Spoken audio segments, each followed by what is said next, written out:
Hello, and welcome back to the Long Distance Love Bombs podcast. I am your host, Dr. Jeremy Goldberg, and my guest today is someone I'm really stoked to chat to.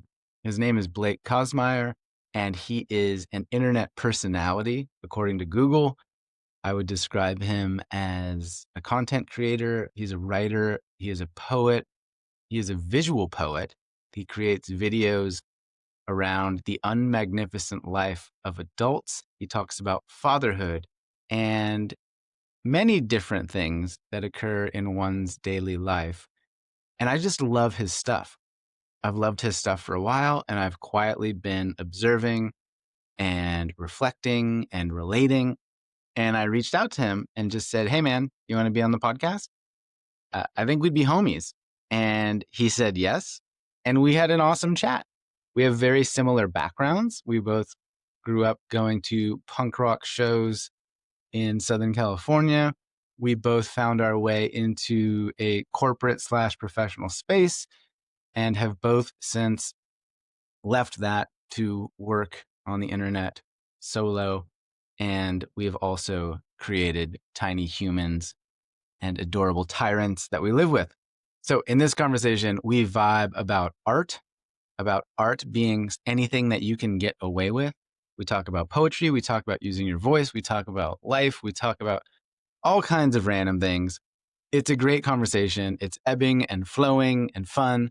And if you've never heard of Blake's work, do check it out. He's on Instagram at Blake of Today.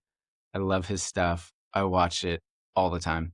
Basically everything that this dude creates nowadays, I consume. I'm a fan. And I was stoked to chat with him. I'm stoked that I have his phone number now and I could text him, and that feels fun. It always feels very reassuring and enjoyable to meet a kindred spirit walking a similar path in a way that I relate to and respect. And I have tremendous admiration for the art that he creates and the way that he does it. And I hope you will enjoy it too. So without further ado, here's my conversation with Blake. Do subscribe to his stuff, check his stuff out, and thank you for being here.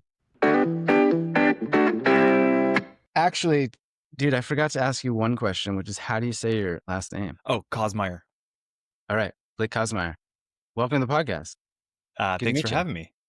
So the way that I start all of these is like this very simple, profound question, which is simply, for those that aren't listening that have no idea who Blake Kasemeier is, like, who are you?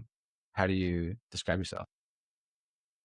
Yeah, I don't have this on a cue card like I normally should at this point in doing this kind of stuff. This should be like in the bullet points. It should be I'm one thing that I am is a professional writer. I have been a writer, a copywriter in the corporate world for the last 15 years. Therefore, I should have this dialed, and I Well, do not. if it makes you feel better, if you did have it dialed and just shot me the elevator pitch, cliched memorized version, I would ask you again, like, hey, Yeah. who are you really, like, deep down? So you could take it as shallow or deep as you like, but for those listening that are like, I have no idea who this guy is. Totally. I know So, yeah, you from Instagram, but yeah, you go ahead. I'd be curious. yeah. So, like for context, the reason why we know each other is because I tell stories on the internet. Um, Kind of since the internet has begun, I have I've wanted the internet to notice and fall in love with me, and as such, I have produced content on there. Some of it good, most of it bad, and the vast majority of it has gone unnoticed, thankfully, until relatively recently. And the stories that I tell, um, about fatherhood, about grief, about pop culture, about punk shit. Um, they have gained some traction and have allowed me to kind of just go deep in that. Prior to that, like I'm a guy who grew up in Southern California, skateboarding, and going to punk shows. And um, I have been trying to figure out a way to get paid to be an artist for like my whole life. And like a lot of that has been with these like sacrifices, right? So like I'm going to be a corporate guy. I'm going to be a corporate copywriter. I'm going to, you know, as soon as I graduated college, I got the words "art is anything you can get away with" tattooed on my ribs, and it was like this, almost like this a resolution. I was like, okay, I'm going to accept whatever I'm getting away with because this is still some kind of art. You know, it was like literally I took my first check that I got being paid for to be a junior copywriter at a company, and I paid for that tattoo and to get my teeth fixed. It's like the first time I had some real money in my pocket in a while. But for context, for people, yeah, I'm a dad. I'm a jujitsu black belt. Professional writer. Um, 40, almost 42-year-old man. Um, yeah, that's it. Nice, dude. Uh, why did you decide to get that tattoo specifically? Yeah. So one, the tattoo is a great story. So the quote, art is anything you can get away with, is famously misattributed to Andy Warhol, which is hilarious given what Andy Warhol represents and how he made art. But it's originally from this media theorist, Marshall McLuhan. Medium is the message, all that stuff. And I was a media major. I loved that. And so I wanted to memorialize college in some way. And the notion that like I had spent, look, so college was like plan A, B, C, D, E, F, right? Like there were so many pipe dreams that didn't hit until I decided to be like, okay, man, you're going to be a normal guy and you're going to scale the walls of academia. I was in my mid 20s going to LA City College, taking the most remedial English classes you could take, the most remedial math classes you could take. Most of the students in my class were people doing taking college classes in order to have less probation time um, in working through the correctional system. And so it was like, okay, like this is going to be my life now. And so I got out of LA City College, I got into UC Berkeley, and I graduated UC Berkeley, and I like literally like within a couple of weeks had my first job. And I was like, okay, your life now is trying to find these cracks where you can get away with doing some kind of art. And like this is a commitment to yourself that like while you are here in this, like it's funny, you and I are roughly I think in the same age. So you remember like the 99 percenter protests probably. And Or the 99% movement, which I was don't. it was a big anti-capitalist movement against like the 1%. Oh, I remember the And one. Okay. Yeah, when you yeah, phrase it like that. Yeah. and so um I was in the Bay Area, so it was like way a different scene at the time. And I remember like my first 2 months in my office, which was in downtown San Francisco. And I was on the street level in this like, 7-story office building in like the financial district. And I look out and right in front of me is a protest against the 1%. And it's like the first time in my life where I'm like, oh shit, like, dude, you're on this side now. Like, wow, what is that about? Like, it was like, there's no opportunity for like solid. There's no way to mask like, dude, this is who you are now.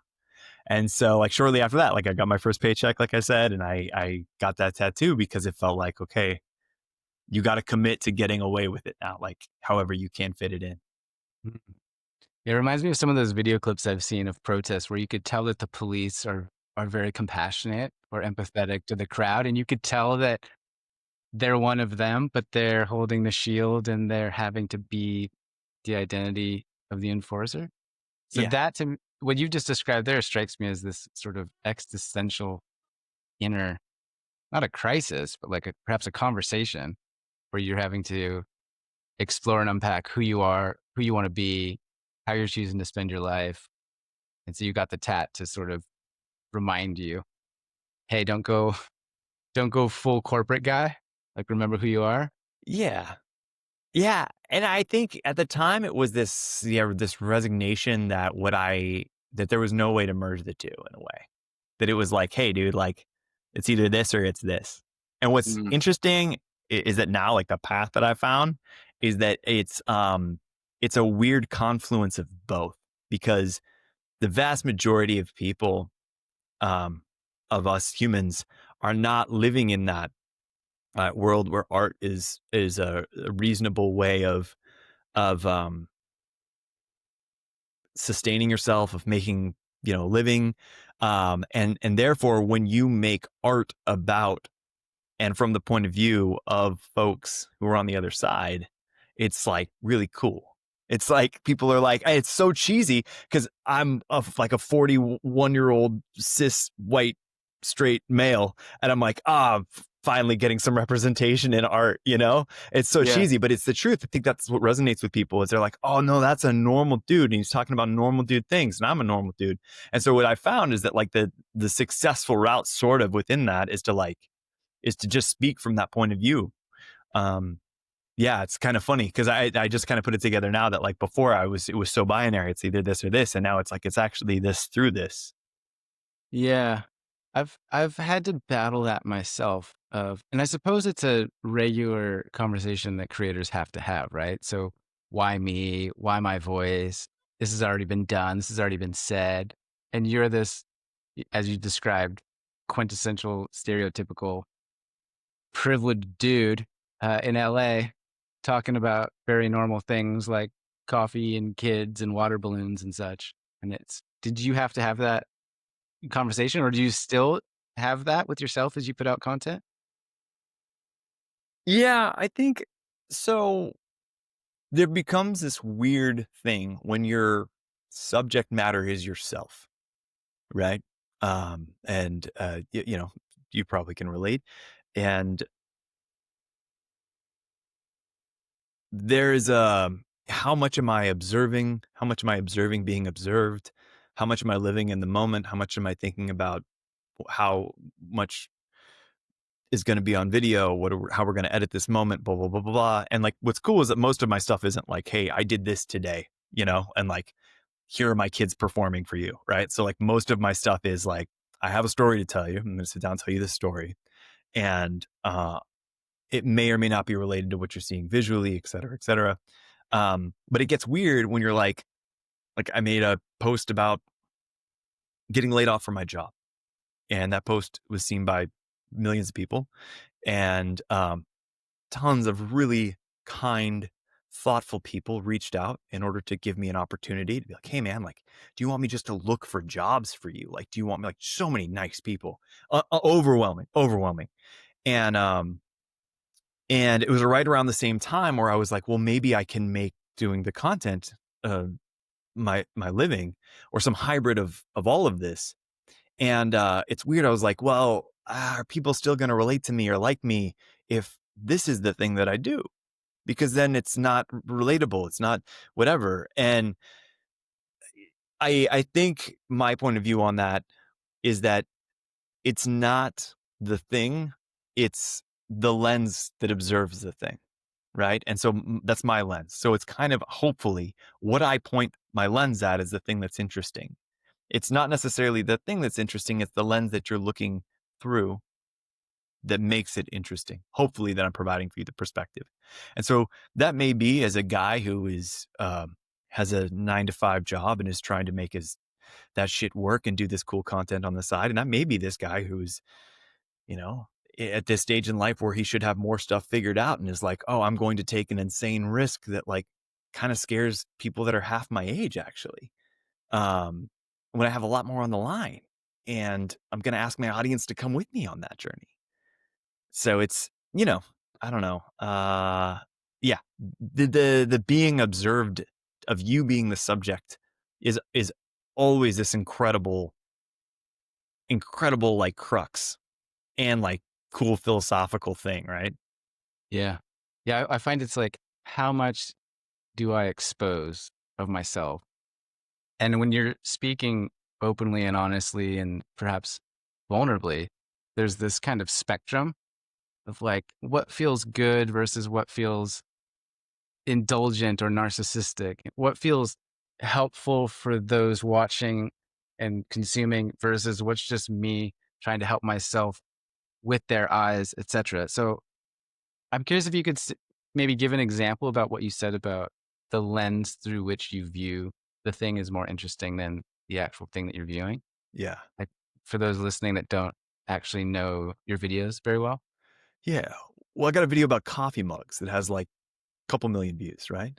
Okay. And coffee mugs are not entirely interesting. I mean, I think there has been some great philosophy written, existentialist philosophy written about like what it is to be the essence of a coffee mug, all of the ways you can experience a coffee mug.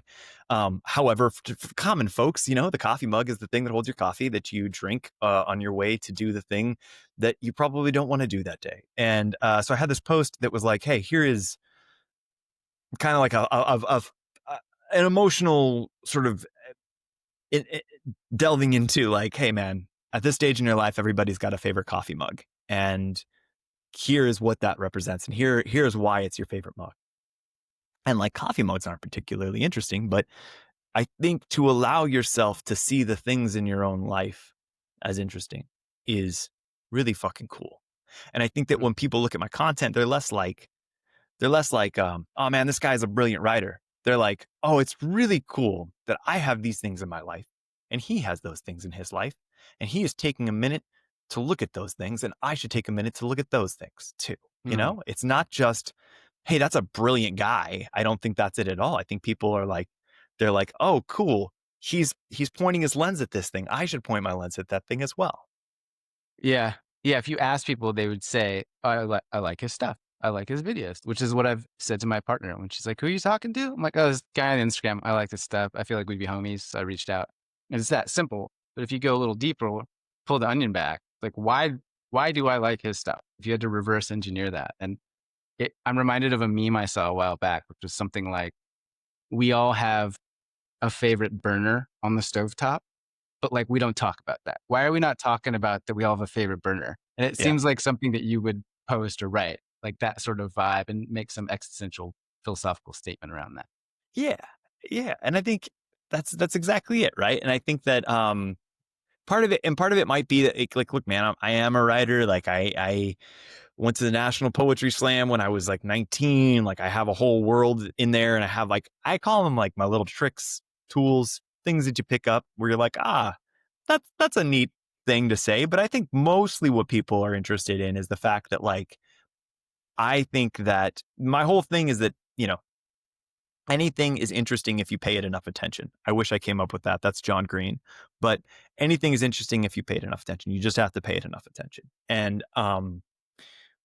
most folks, myself included, are given things in terms of media that are not relatable and don't necessarily connect to their life. And we do this thing where we go, oh, those are the things that are worth paying attention to. Those things over there, those things that they've turned the cameras towards. And like, representation matters, like it's so cheesy to be like, again, to make this point, but this is a great case for why underserved voices are so important. Because like after a while, it's not just that like, oh, I don't see myself represented out there. It's that I don't think that my life is a life that's worth documenting and making art about. And that's what I think is so cool about ordinary folks making art about their lives, is they're saying like, it is. And it's not about, again, it's not about what you point the lens at. It's about the lens. Yeah. It's a really profound statement. Um, because I've encountered, so my work in personal development and one-on-one life coaching kind of stuff often hits at that core wound or core story, which is, I'm not good enough. I'm not worthy. I don't belong, right? And what you're saying, I think, is, yo, everybody's got a TED Talk. Everybody could teach a college course about something.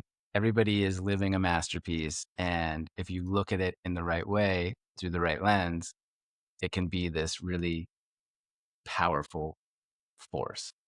Is that fair? Yes. Yes. I think I love that. I think the thing that I always tell people is that, you may not be an expert on anything, but you're an expert in your own experience of whatever you've experienced. Um, Mm. like, there have been so many things written about like the Bon Iver record for Emma Forever Ago. But there's only one person who can write about Dr. Jeremy's experience of For Emma Forever Ago. Mm. And there's only one person who is like knows all of the intricacies of that thing. and that's Yeah. that's you, And so like for me, it's like, sorry, I keep calling you Dr. Jeremy. Just I was Yeah, telling my no, wife you're about you. yeah, And I'm I just like, like I like the sound of it. And so uh, and if I had a doctor in front of my name, I would want people to call me yeah, yeah, doctor. it's good for the brand. There's one of the one of the reasons I use it, and I mean, have it, so I use it. It legitimizes me. But also, there's a very successful Jeremy Goldberg that's a photographer that snapped up like the website and like all the things. And I like went through his stuff when I was younger, and I was so angry. And I was like, "God, this guy's took JeremyGoldberg.com." And then I looked at his stuff, and I was like, he's actually he's good. Uh, And can I dang, can we talk about that real quick? yeah. Do you mind if I ask how old you are? I am 45 tomorrow. Okay. Oh, dude, happy birthday. That's so cool. Thanks, man. Okay. Here's the thing that's changed in me, and I want to know if it's changed in you. Okay. Um, when I was younger, I I always saw other people's success. Not always, but more likely than not, I saw other people's success and like stuff in like a, I guess what they call like a scarcity mindset. Like I would be like, they're succeeding, and therefore, like, there's only so much cake that can be grabbed, and they're taking my slice of the cake. And like now, like I would see the Blake Kasemeier, the photographer, and I'd be like, how fucking cool is it that there's another Blake Kasemeier who is this talented and doing really cool stuff? Like, Yeah. it's so weird how like I am so stoked on people's success now. The Mm. same thing with like music and gatekeeping, right? Like I see music that I think is my niche, this like cool stuff that like I normally would hoard and be like, oh my God, I can't believe this band's blowing up all these people. And now I'm like, how cool is it that like the tent is getting bigger?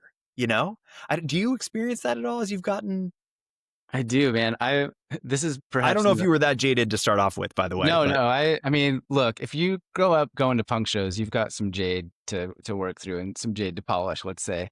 So yeah, there was part of me, I've had periods in my life where I'm going through a breakup, as an example, and I would see couples holding hands and be like, "Yeah, fuck you guys." It's like, "Oh, yeah, oh, life is so good. Yeah, oh, get out of here with your love." And then I would see successful people that had all the money and the prestige when I was a broke PhD student or a broke student. Like, these rich assholes. I'm like, get out of here with that. And it was just like this inner, this inner angst, I suppose. But now it is like, maybe it comes with age or wisdom or understanding a deeper way of how things work. But so one thing I was reminded of is I got randomly added to this Facebook group message. And I'm like, I don't know who this is, but it says Jeremy Goldberg added you to Jeremy Goldberg. And I go in there and there's like 8 or 10 people all named Jeremy Goldberg, and they're just vibing. And it's like, hey Jer. It's like, hey Jer, hey Jer, hey Jer, hey Jer. Like, hey Jeremy. And then one day, something that I had written on the internet kind of went viral, and somebody shared it in the group of Jeremy Goldberg and said, "Hey, okay, Jeremy, which Jeremy was it?" And it was like, "Not me, not me, not me." And I was like, "Actually, that was me. I'm the I'm the one." And it was like this weird I don't even know how to describe it, like a multiverse smushed together of all the Jeremy Goldbergs. I was that one experiencing that thing. dude, Uh that's so cool. That's such a which cool experience. is so weird. And then there's a Jeremy Goldberg in Australia that I think that your sense of humor will appreciate this. He posted a latitude and longitude and said, "Hey, February 23rd, we all meet at this point and fight to the death. There can only be one true Jeremy Goldberg." So yeah, I don't know where I'm taking this, but I think what I want to say is, we change, and I'm different than I used to be. I often will joke that I am now a person I used to make fun of, like vegetarian, sober. I have a nose ring. It's like, oh, bro, I used to clown on people like me, and now I am one. And so perhaps having the grace and the understanding to accept who you are and what you want to do. And like maybe for you, that going back to you as the podcast guest, but leaving corporate to fulfill your dream or destiny as a full-time artist, like might be another example. Yeah, I'm hilarious. If I look at myself, Yeah. it's ridiculous. You're a 42-year-old man trying to be a TikTok star. Like it is objectively funny, and especially like considering the size of my following, which is good. It's a big following, but if you look at people who do this for their jobs, like 22-year-olds who are not trying objectively hard, and I spend hours and hours working on my content, it's like, hey man, like that's you are hilarious. Like I can accept the absurdity of it. To make content about water balloons and coffee mugs Yeah, and various other silly things, right? yeah. Quote unquote. And like now I'm at a better place with it, but I'd say like 2 years ago when I'm going to jujitsu at like noon. I had a real job then. I mean, because I still do real work now. It's just I'm able to do less of it. But I was going to jujitsu, and I'm at like a noon class, and like I'm there, and people are like, "Hey, man, like saw the video. That was kind of like that's a little cringe, dude. That's like a little weird, you know?" And you're like, "Yeah, I appreciate it." Like my buddy Thomas, who like bags at Costco, but like I think there's an audience for this, and but I like that you're telling me. Thanks for keeping me in check in the real world because it's important to exist here. Yeah, Yeah. And how much of that is also projection from them saying, I'm not confident enough to be cringe, or yeah, I don't trust myself enough to be weird, like you're being weird in front of all those people. Because I'd be curious of your perspective on this. What I've learned as the audience grows and the comfort with who I am and what I do and what I'm about grows, the content follows and like gets a little weirder. I call it full Jer. I'm like, I'm just going full Jer on this one. Like, let it rip, tater chip, And um, do do you have that experience also? Like, are you becoming more brave as you get more used to this stuff? it's actually it goes both ways. So there are things I'm more brave about and things that I'm way more like pulled back on. What are the things? So things that I'm brave on are it's embarrassing, but it's the things that the audience has rewarded me for. And so some of those things are just emotional vulnerability, right? Like I can talk about things that are, but I've never really struggled with that. That's always something I've been really comfortable with. The things that I pull back on are things that are probably good to pull back on. So like, personal details about my family and kids. And I really double check with people about like, hey, are you cool if my camera is up my phone? Yeah, or if, are you cool if I capture this or whatever? Changing details about certain things. Way more careful and cautious of that now. And then there are just certain topics that I'm like, I have to make real conscious decisions if I want to kick the hornet's nest and how good my shoes are going to be before I do it. And those are like risks that I was really comfortable taking in the past, where I'd be like, no, no, no, I'm about this. I'm cool. And then now it's like, okay, dude, like if you do this, like here are like the social and financial implications of making that decision. So stand on business if that's what you're about, but also it is business that you are standing on, my friend. And so be aware of Yeah. that. Yeah. Reminded of the great moral philosopher Jay-Z, who said, I'm not a businessman, I'm a business, comma, man. And Yeah. that's what I find is also challenging about the work that we do is I've joked, but it's true. It's like I'm the brand. Like if people want to come work with me, it's because it's me. And a lot of my brand, particularly in the early days, was around kindness and compassion. It still very much is. And that's kind of the stake in the ground that I want to change in the world. And it's like I have a lot to lose if I am really a jerk deep Yeah. down, Oh right? man. If I'm not in integrity, not good, right? And I suspect for you, it's the same. If you, I mean, you're Blake, you're the guy that's in the videos, and you're the writer, and you're the brand. Do you feel pressure around that? Have you accepted it? So the analogy I make, exactly like one you're talking about, is I say the content creators are spaghetti that lives in a Tupperware container. And we are all like, no, you have to be comfortable that your sauce is going to stain that container.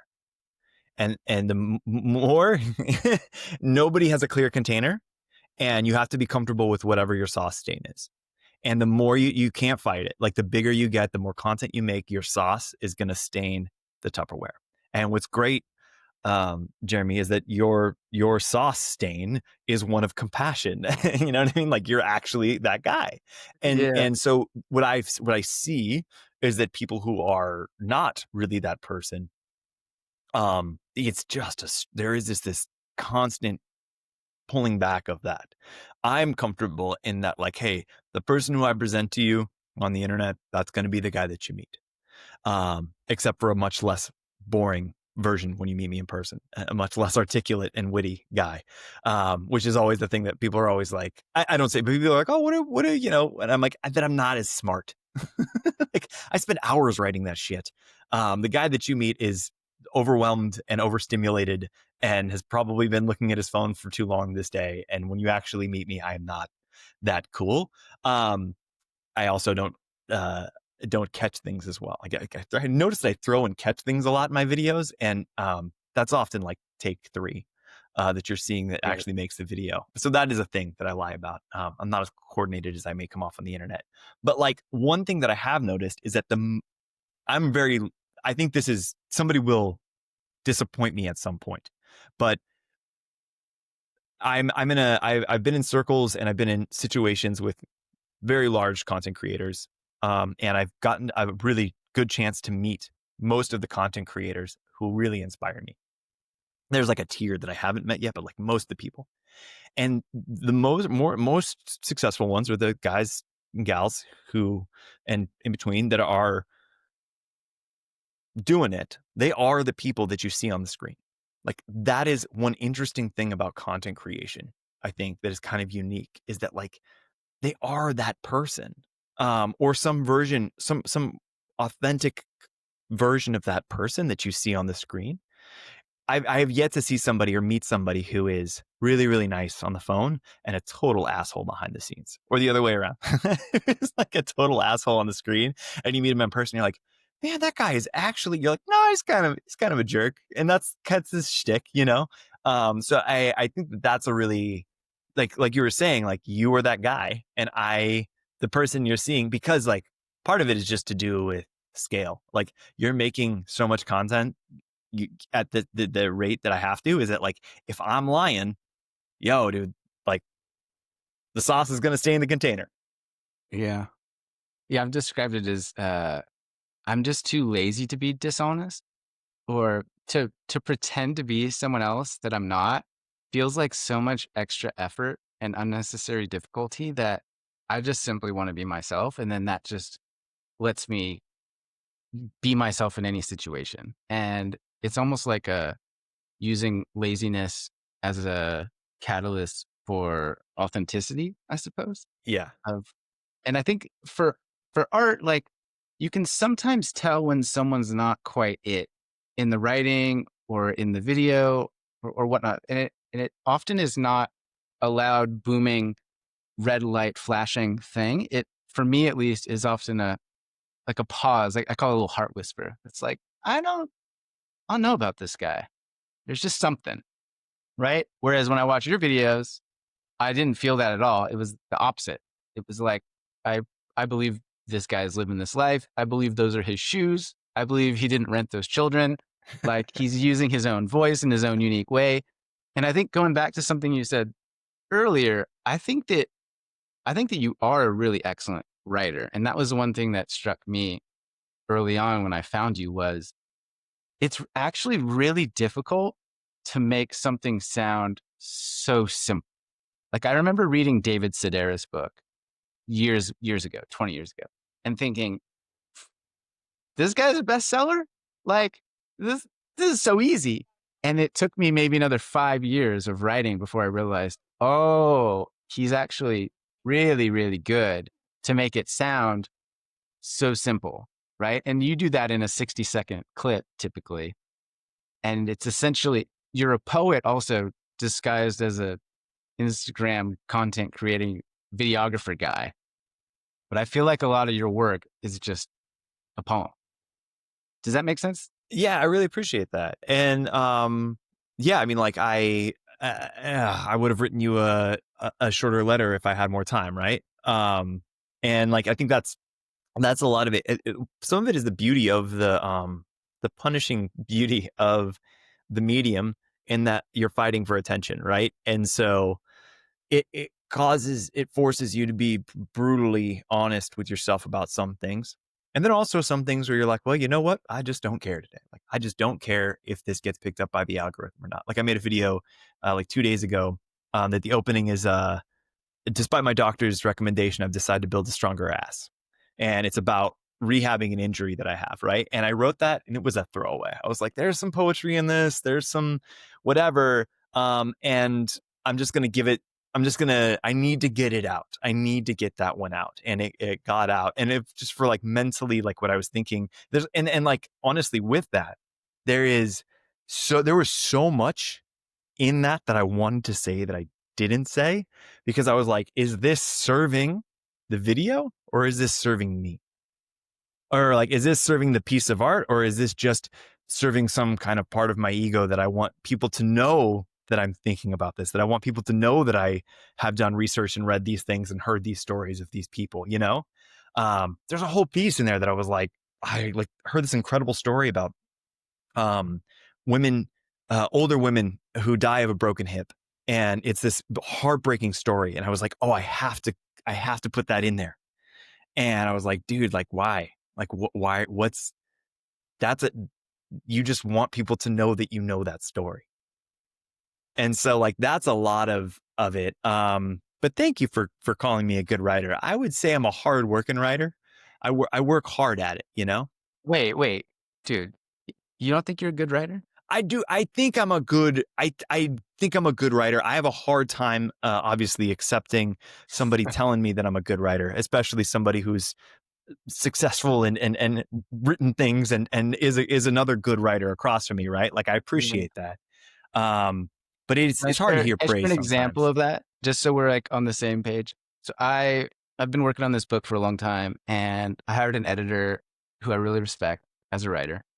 And in my manuscript, I had a quote from Andrea Gibson, who, if you're not familiar with that name and you're listening, just stop this podcast and go listen to Andrea Gibson's poetry videos. They are lights out. And anyway, so the editor said to me, "Hey, you should delete Andrea Gibson's quote because your quote just before is better." And I still even telling that story, like, I turn into this little mushball of like, I don't believe that. I can't accept that because I've pedestaled so many other great writers. And so that's all to say. I'm with you. It's hard, but also like, dude, you're a good writer for real. Well, thank you. And I think to your editors, in your editor's defense, um, they're seeing something in what they're not seeing the context with which you in your life received that Andrea Gibson quote, right? Totally. And like, so objectively in this context, you may be communicating the concept better. It may be in this context, it serves this thing better. But in the context of your life, right, that your editor does not have, they don't see how powerful that was and probably how much that quote got you to the thought that you came up with. Yeah. And do you find that to be true with your own work? Like, do you get messages sometimes that knock your socks off that you can't believe? It's like people have said you changed their life or helped them through a really dark day, and you're like, that was a thing I just did for fun about coffee cups. Like, how's that for you getting feedback? Yeah, every day it happens, and every day it's overwhelming and just the coolest thing in the world. It's the worst and best thing for my ego ever. I'll be totally honest. It just feels like you can run through a brick wall. And then on the other end of it, you're like, I don't want to let them down. And like you have it does create this huge pressure, especially at scale. I don't think I know that we have never communicated at the rate that we do. That like from the point of me writing something in my bedroom with my kids screaming in the background and like just trying to get the take done. I get the take done. I try and edit everything together. It gets out, whatever. It took me like, a couple hours to do. Boom. From the point of me hitting like send, it is out to, it can be out. I've had reels and videos go out to like within 24 hours, like 3.5 million people. And that is like, wow,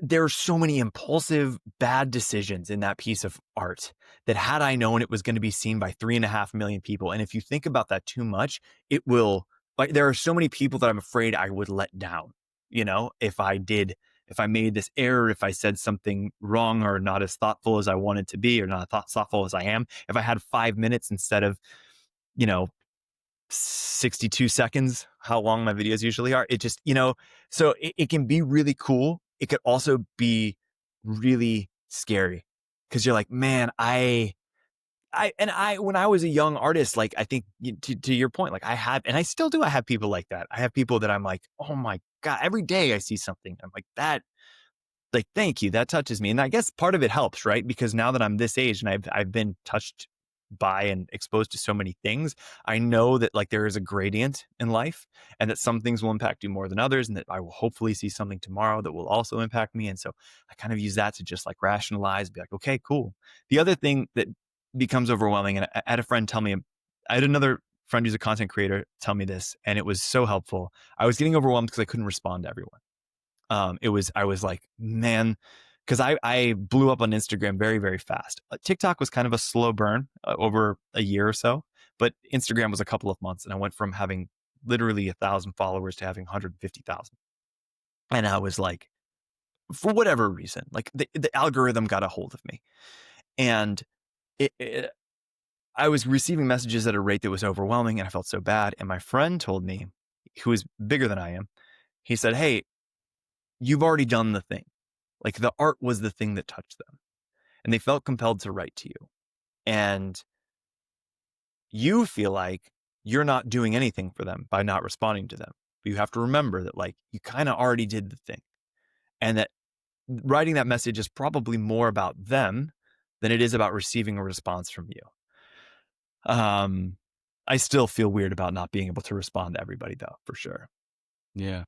I've heard it described in a similar way, which was, hey, you could spend an hour responding to, 40 messages one on one, or you could spend that hour creating some content that reaches X thousands of people that might then lead to X number of more messages, right? And so, but I'm the same because I've been on the other side of that where I've written to somebody and then they wrote me back or they just hearted it. They liked my message and it was like, "Ah, they saw it. Oh my gosh, I'm messaging them. How cool." And I also, I'd be curious about your experience with this is I think part of the joy of creating content or using social media is that you get to connect with actual living human beings rather than just the actual little heart or the number of followers and whatnot. And I like people, and I suspect that you like people also. And uh, how have you? Well, hang on. Let me go back to a question I just had a moment ago, which was, how do you get to a place where you decide what to ship or not? Like, how do you reach a point where it's green light? I'm going to post this thing. It's good enough. You know, fears be damned. That's a great question. I think there's a certain standard that it has to meet just in terms of writing, right? Like, if it's my whole thing is like, and I tell this to everybody, this is a Casey Neistat thing, but like, like, substance before production always. And so, like, so many people, so many young creators, myself included, get really hung up on, man, is this isn't shot at the best quality. It isn't edited that well. I didn't get something cool on camera. And that is so tertiary when compared to the substance of what you're saying. The things that don't ship are the things that I look at and I say, are you posting this because you need to post something today? Or are you posting this because you have something to say? Is there substance here? Because there is so much noise. The world doesn't need another post just to have a post. There's no consequence really for not posting today if you really don't have anything to say. And that's totally okay. Because that means sometimes it's just like you're playing a video game and you just got to hold the button down for another day or two, and then the thing will come to you. So the things that I don't post are the things that are like, yeah, when I'm asking myself that question, like, hey, dude, is there some there? And if there isn't, then and then like, and I'm a decent editor, but like I don't have the level of video production chops to where I'm like, oh, I can just cover up a shit story with some really cool visual effects. I'm just not that Mm. good, which is kind of a blessing because it forces me to really push my chops in terms of like, why are we talking? Yeah. Yeah, I think it's a blessing in disguise for you somewhat because that's sort of your style now. It's here's some B-roll copy of me doing jujitsu, or here's some B-roll of my kid in the driveway, and then but the words are front and center. For those listening who've not seen it, go watch his stuff. And so it's almost like a like a gift in that you like planned it that way, but it almost sounds like, no, I'm not that great at video, so I just kind of like do what I can. But the words I really are really key for you. Is that fair? Yeah. Yeah. I think about that's exactly it. So I think about like, um, most of the videos that really touch me, and maybe it's just the way my brain works, are not, I can't recall specific video effects that were done or overlaid or like done to them, right? And I have some really, really talented um, creator friends who are so gifted at that part of it. And it's actually something. So when I was a young writer, I was like 19, when I was really into slam poetry, I would get so frustrated because one, I was way overconfident. I thought I was so good. And I was like, I'm so good if I could just come up with prompts and things to write about. And what I didn't realize, and I was like looking around at me at these amazing poets, and I was like, okay, I'm not as good as them, but like I could be if I could just come up with the prompt with the idea. And I could write about that if I had the idea and I have the idea. I'm like, yeah, they have a decade of life between you and or a decade plus, a decade and a half, 2 decades between you and where they are. And that is where the prompts are in the life that they've lived. And Mm. so like for me, a lot of it is like I see a lot of young creators making really, really beautiful content. And then they struggle with the story. And it's hard because I was lucky to not have a lot of eyeballs on me until I had the stories to tell. And I see folks being like, man, I got to come up with another video today. I got to come up with another video today. And like, I'm 22. I haven't done anything. Like, you know what I mean? And sometimes I think 22-year-olds have amazing perspectives and experiences and have a great depth of knowledge and cool shit to talk about. And some kids just didn't. I didn't have a great bunch of stuff to talk about then. So I empathize with them. Yeah, or even they might not realize they have a lot to talk about because they haven't lived yet. You Yeah. know, and like develop that lens, so to speak.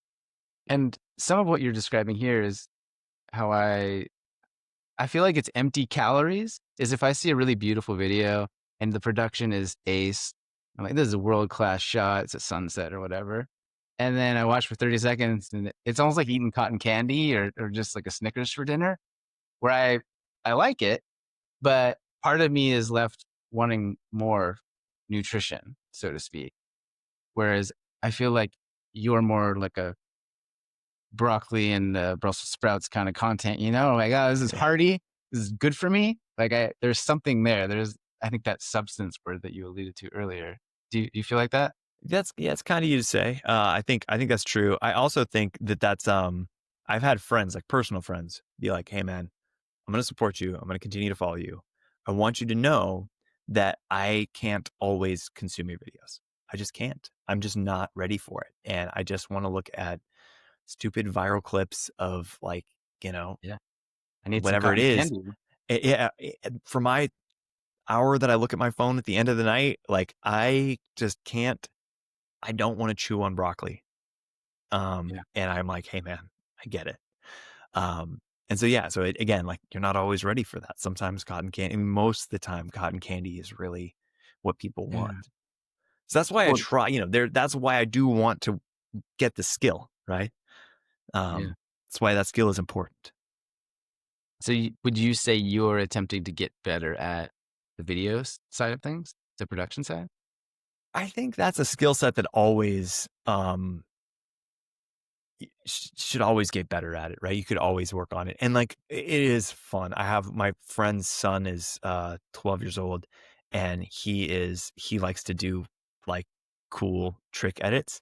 And so he and I send each other cool trick edits back and forth.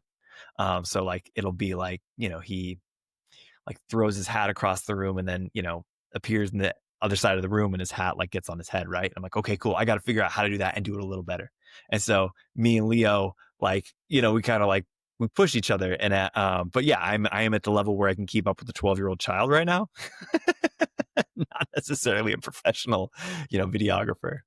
I mean, but that's something, you Yeah, know? yeah. And then what's something you're excited about right now? Like, what are you looking forward to? Um, for myself or just for Yeah, just in life. I know you got a lot going on. I know you got some kids. We haven't even talked about fatherhood. That was one thing I meant to discuss with you, but we'll have yeah. to asterisk that for now. Yeah, dude. What am I excited about? Oh, wow. It's so hard because I think you can relate as a parent is that you live so like Day to what's day. directly in front of your face that it's really challenging to see things. Here's what I'm excited about. Um, in my own personal life, uh, I have not crashed and burned yet, in a terrible way that I thought I would. So as I gave myself this kind of little bit of runway after I lost my job, um, to commit to this thing, and I bought myself a couple of months with some brand deals. And I was like, okay, in that time I'm gonna see where it goes. In that time, it didn't blow up like in a bad way. Like it didn't explode in front of me like the way that like the negative self-talk that comes to you when you wake up in the middle of the night. And you're like, oh dude, what are you doing? Like the way like I have what I've built is stacks of evidence to hand to that terrible voice that haunts you and say, hey man, actually, here's this thing, here's this thing, here's this thing. And then the world didn't fall apart. We can keep going. So I'm excited to have bought myself another little bit of runway. Uh to continue this, right? I'm excited by the fact that like it feels good still. Um, that's like when you make the choice to shove off or to do whatever, it's like, yeah, man, this is a job now. Like, does it feel like, how's it feel? And so that's good. And then in the world at large, like there's a whole movement of creators that I'm so excited about. Young people who are making stuff that is uh just I like there's this group called Creator Camp that I don't know if you've checked them out yet, but they're so cool. They're trying to create a new entertainment industry essentially. And the way they're doing it, so traditionally we have seen these two worlds. There is the real world that is like people who make movies at studios and all of this Hollywood money that goes into making things. And then there's the internet, and the internet and that thing are two different things. And um, the internet thing is not serious until it's taken seriously by this thing. And how that happens is that we grovel at the base of it and they maybe accept something that we do and they give us a chance on a reality show. And like, there's a competition and there's this whole weird world that doesn't accept what we're doing out here on the internet. The truth is, the average, Philip DeFranco, YouTuber, who like does like news on YouTube, has been doing it for like a decade. One popular episode of Philip DeFranco gets more views than CNN gets in a week. Like that's powerful. So who's the real news? Who is the real media at that point? So Phil is like my age, like he's been around a long time, but there are these kids that are making stuff that is just so cool. And they are now not wasting their time groveling at the base of Hollywood. They're like saying like, fuck it, man, I'm going to make it myself. And this group, Creator Camp, is a whole bunch of these young people who have this are trying to figure out a way to just remove all of the kind of like middle people and just get these kids the funding and resources that they need to make movies and then get those movies distributed in a way that just says, hey man, like You're never going to take us seriously, but we should still take ourselves seriously.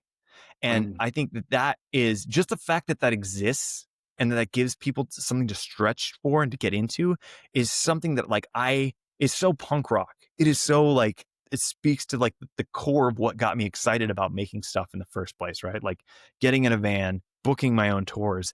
Like it is that, but for internet video makers. And so that is like super, super exciting to me.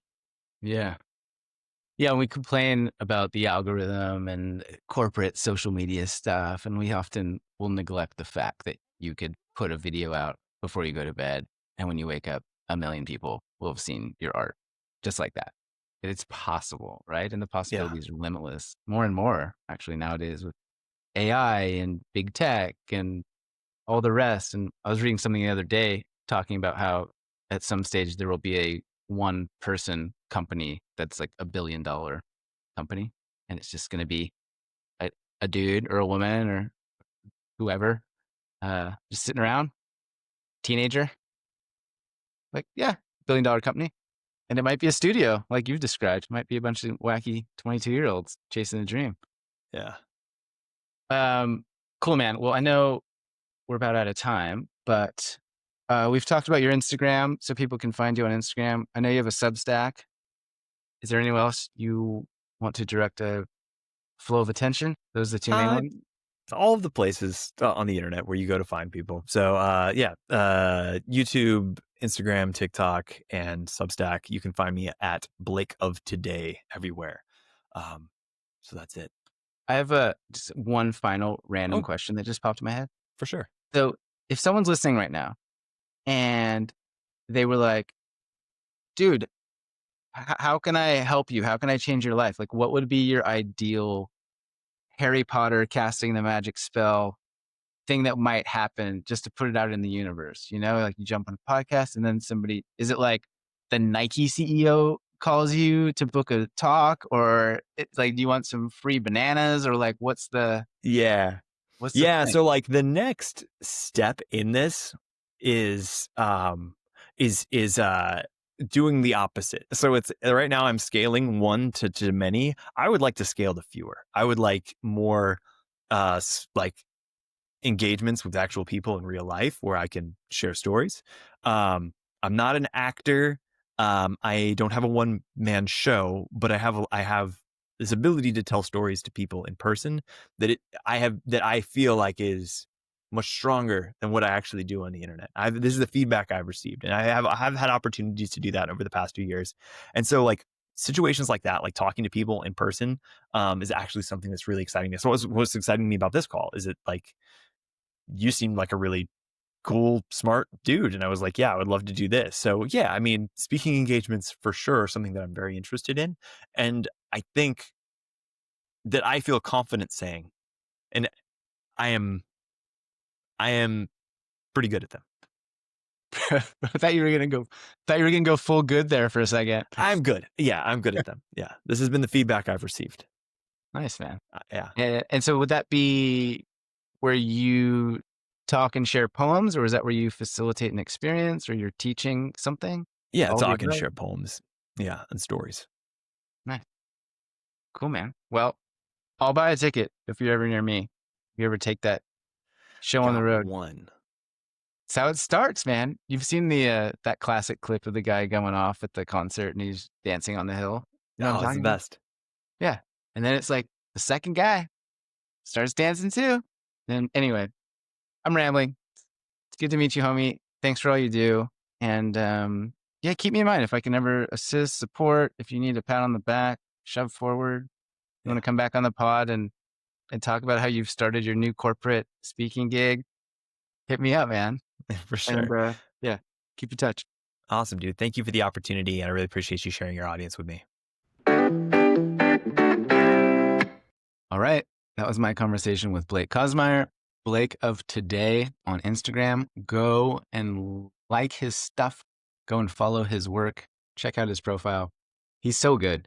He's so, so good. And thank you for being here.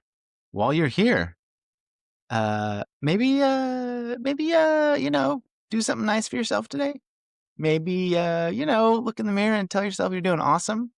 Maybe spread a bit of kindness and compassion to yourself and your loved ones and those around you. That's what this is all about. We are here to help each other the best that we can. And I hope that this conversation sparked some curiosity in you, some inspiration in you. And I hope that you follow that curiosity and inspiration wherever it may take you. And so thank you for being here. And until next time, let's try to make the world a little kinder. You know, that's all. I love you.